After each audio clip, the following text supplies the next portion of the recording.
నమస్తేనండి. So మేము ప్రయోగరాజ్కి వెళ్ళే దారిలో వంట వండుకోవడానికి ఒక చెట్టు కింద ఆపామండి.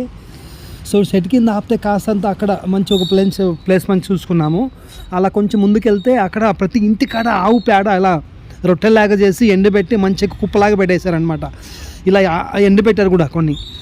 ఏంటి అని ఆరాధిసి వెళ్ళి అడిగితే వాళ్ళు ఏం చెప్తున్నారంటే, మేము గ్యాస్ వాడము, ఆవు పేడతోనే వంట వండుకుంటాము, ఆవు పేడతోనే పైలో మంటతోటనే మేము వంట వండుతాము. కాలంలో అందించినటువంటి వంటకాలు అంటే ఆవు పేడతోనే విభూతి తయారు చేసుకోవడం, వాళ్ళంతా అందుకోవడం, ఆవు పేడని నీళ్ళంతా ఆల్కడం, ముగ్గులు పోయడం, ఇలాంటివన్నీ ఆచారాన్ని మనకు ముందుగా ఇచ్చిపోయారన్నమాట. అంటే మన ఆరోగ్యం కోసం అది, మన ఆధ్యాత్మిక, మన సనాతన ధర్మం అది, ఇవన్నీ మనకి ఇచ్చిపోయారనమాట. కానీ మనం ఏం చేస్తున్నామంటే ఇప్పుడు ఉండే టెక్నాలజీ పట్టి అన్ని టెక్నాలజీ ద్వారా అన్నీ వదిలేసుకొని మన టెక్నాలజీ అందుబాటులో ఉన్నటువంటి అదంతా తీసుకొని మనం ముందుకు వెళ్తున్నాం అనమాట. సో చూడండి, అక్కడ ప్రతి ఇంటికాడ ఒక కొట్టే బోర్ ఉంది, నేను చూశానండి.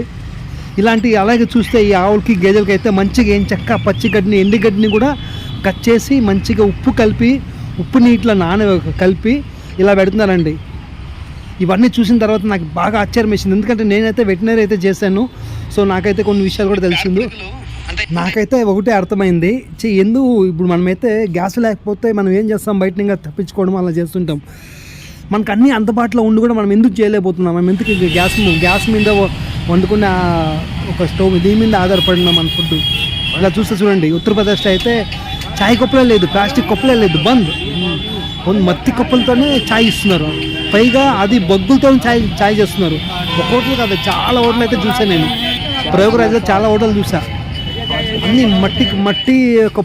మట్టి దీంతో తయారు చేసినటువంటి కప్పులతోనే చాయ్ ఇస్తున్నారు. అలాగే ఆవు పేడతోనే మంట చేసి చాయ్ పెడుతున్నారు అనమాట. అది ఆ రుచి వేరు ఉంటుంది. పైగా కూరగాయలు చూడండి, పెద్ద పెద్ద వంకాయలు, రకరకాల కూరగాయలు, అంటే కూరగాయలు అన్ని చోట్ల ఒకటే అయినప్పటికీ కూడా ఆ పంట వేరే ఉంటుంది.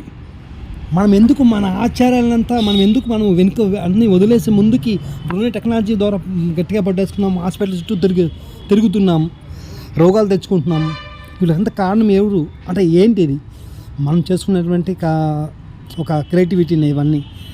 ప్లీజ్ దయచేసి అందుకు నేను ఇవన్నీ ఎందుకు చెప్తున్నానంటే, మన ఆచారాలని వదులుకోవద్దు. నాకైతే ఆశ్చర్యం అయిపోయింది, ఎందుకు మా ఇంట్లో గ్యాస్ నేనైతే మొదలు పెడదాం అనిపించింది. నాకైతే మంచిగా ఆరోగ్యంగా ఉందాం, మంచి వంటలు వండుకున్నాం. ప్రతి ఇంట్లో నాకు తెలిసి ప్రతి పల్లెటూరులో ప్రతి ఇంట్లో 1-2 ఆవులు గేదెలు ఉంటాయి. ఆ పేడ తీసుకెళ్ళి చెరువు ఏదో పంట చేసుకుంటున్నాం, అది కూడా కరెక్టే. అమ్మేసుకుంటున్నారు కొంతమంది అయితే. ఇప్పుడైతే అమెజాన్లో పేడ దొరుకుతుందండి, అమెజాన్లో పేడ, ఫ్లిప్కార్ట్లో పేడ దొరుకుతుంది బయట.